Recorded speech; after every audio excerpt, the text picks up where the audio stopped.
Bashar, if you would be so kind, would you describe yourself, your civilization, your connection to Daryl, and the fact that you transmit from your spacecraft? We need to give the viewers a sense of who you are, that you are an extraterrestrial, and how you come to be interacting with us through Daryl. All right. Thank you. First of all, we will underscore the idea that no one needs to believe that we are from an extraterrestrial civilization. The point is the information. That is what is most important, and whether the information we deliver in this manner works for you or not. Not so much who we are or where it's coming from. However, on that note, we do present ourselves as a member of an extraterrestrial society that in our ancient language are called Sathani, which means living light. Our world is a variation of this ancient term, Sathani, place of living light. And our physiological existence and appearance is such that you would view me as about 5 feet of your height, whitish gray skin coloration, no hair on the males. Hair on most females tends to be white, can be sometimes a variation thereof. My eyes are larger than human. We are what you would classify in UFO literature as a hybrid being, composed of Earth-human genetic stock and genetic stock of those beings you have referred to as gray. Our world is not unlike the Earth in many ways. It is also the third planet from its central star, which we in our language call Shah, which has a slightly hotter spectrum, slightly toward the greenish hue. Our world does not have the same kind of seasons that your world does. Our axis tilt is not as great. It is generally averaging what you would recognize as humans as a comfortable year-round temperature. There is more water on our planet, slightly higher oxygen content. You would find, perhaps at first, if you were to visit our world, yourselves being perhaps a little bit dizzy for a while until you acclimated. Our world is slightly smaller, gravity slightly less, but you could acclimatize to this very easily. We communicate with many worlds in this manner.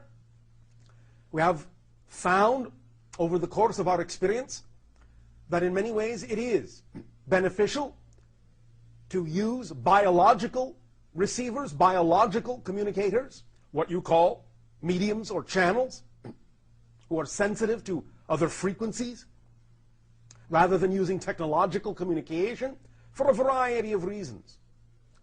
First of all, the human body is already perfectly designed, when trained properly, to receive these kinds of telepathic communications.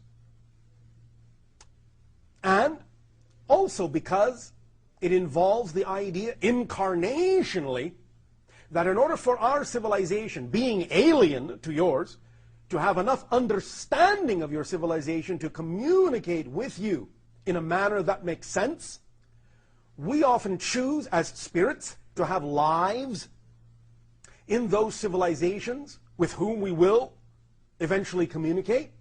And so the channel that you know as Daryl is actually, from your perspective, my past life. And I am, speaking in linear space-time frame of reference, the channel's future self, but possessing the capability of communicating with my past self, the channel before you. This allows for ease of connection because we are of the same oversoul, the same basic consciousness, just split in different times, in different places, different dimensions, in order to perform this task of acting as a bridge, a link, to allow communication to occur from one level, one realm, one dimension, to another, from ours to yours. We do this with many different worlds for a variety of reasons. And one of the reasons we are doing it now with your Earth is because there are a great many changes taking place on your planet, changes in consciousness, awareness, understanding, perspective, growth of spirit. This to us is very exciting. We can learn from your experience the transformations you go through in this time and age in your civilization, the differences that exist in your civilization, the different cultures that you have are unique in many ways. And we can see through all of you, by this interaction, all the different ways, many more different ways, that the infinite has of expressing itself within creation.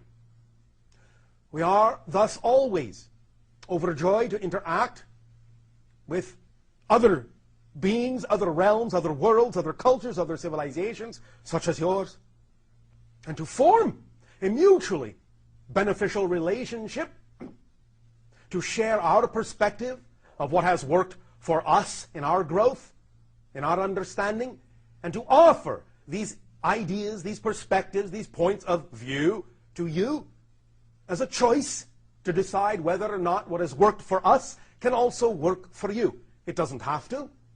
You do not have to take our word for anything, but simply look at this as the first step toward contact, toward interaction, the laying down of foundations and establishing relationships in a diplomatic fashion, and in a manner that allows you to take our words and our concepts and what we have to say, what we have to share,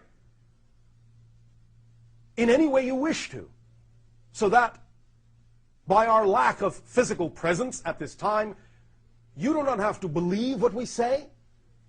You can choose, you can decide to use what works for us or not. And in time, as you change and become more similar to our vibrational frequency, there will be more opportunity to interact directly, concretely, physiologically, as you say. And this may occur within the next few decades of your counting of time. This is primarily why this communication exists and how. Thank you, Bashar. You are